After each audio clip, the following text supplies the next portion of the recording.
هەر ئەوەندەی ئینسان توانی وەڵامی مەلایکە بداتەوە سەلامی خۆیان لەسەر بێت،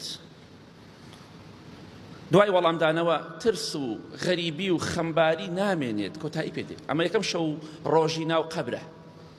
ئەگەر یەکەم شەو ڕۆژمان خۆش بوو هەمووی خۆش دەبێت ئینشاءالله. یەکەم شەو ڕۆژمان ناخۆش بوو هەمووی بەدبەختی و نەهامەتی و عەزابە بێ.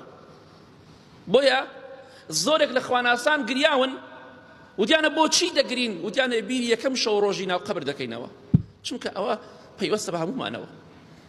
لەسەر لای ڕاست دەمان خەرە ناو گۆڕە و بەجێمان دەهێڵن، هیچ کەس فریاد ناکەن، هەتا پێت ئەکرێت لە خراپەکاری بە دوور بە. پشتیوان بەخوای گەورە.